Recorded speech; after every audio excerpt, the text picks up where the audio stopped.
గురించి చెప్పారండి. ముఖ్యమైన పాత్ర, ఏ పాత్ర లేదో రామాయణం లేదండి. ఎవరండి? మంథర. ఆ మంథర లేకపోతే రామాయణమే లేదండి.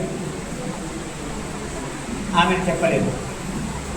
ఆధ్యాత్మ రామాయణంలో ఈ మంథర ఆమె నాలుక మీద పోయి సరస్వతిపై కూర్చొని ఈ దుర్బోధ చేస్తుంది అని చెప్పని ఆధ్యాత్మ రామాయణం చెప్పుకుంటుందండి.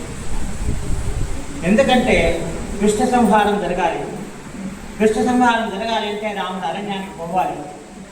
కానీ అరణ్యానికి పోవాలంటే ఒక కారణం కావాలి. కారణం కావాలంటే మంథర కావాలి. ఎందుకంటే కైకేయికి రాముని పైన కౌసల్యకి ఎంత ప్రేమ ఉందో తెలియదు. కానీ అన్నిటికంటే అందరికంటే భరతుని కంటే ఎక్కువగా ప్రేమించే వ్యక్తి కైకేయి అండి. మరి అటువంటి కైకేయికి మనస్సును మార్చాలి. ఆ పని మంథర చేసిందండి. ఇకపోతే రామాయణంలో మరొక ప్రత్యేకత ఏమిటంటే వీళ్ళు అరణ్యవాసానికి బయలుదేరిపోయేటప్పుడు నారచీరలు కట్టుకున్నారండి. సీతాదేవి చూడాన్ని మాత్రం ధరించింది. రాముల వారు అంగుళీకం మాత్రం ధరించారండి. ఎందుకంటే హైందవ ధర్మంలో ఇప్పుడు మన ఆడవాళ్ళకి తాళిబొట్టేట్లో ఆ కాలంలో చూడామని ఆ విధంగా అన్నమాట. మన వాళ్ళు భర్త ఉంటే తాళిబొట్టును పరమ పవిత్రంగా చూస్తారు. ఆ రోజులు తాళి లేదండి, మంగళసూత్రం లేదు.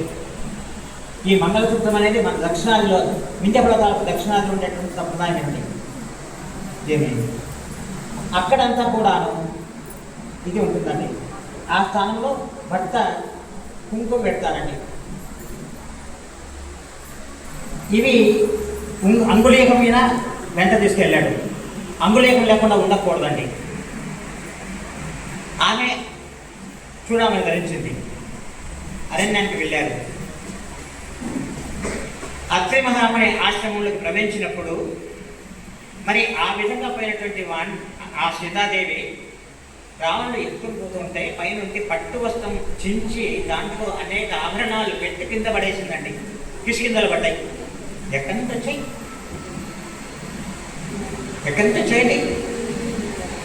అప్పుడు అనసూయాదేవి అత్రి ఆశ్రమంలో ప్రవేశించినప్పుడు, అమ్మ పుణ్యస్త్రీ సాక్షాత్తు లక్ష్మీ స్వరూపిణి, పుణ్యస్త్రీ సాక్షాత్తు లక్ష్మీ స్వరూపిణి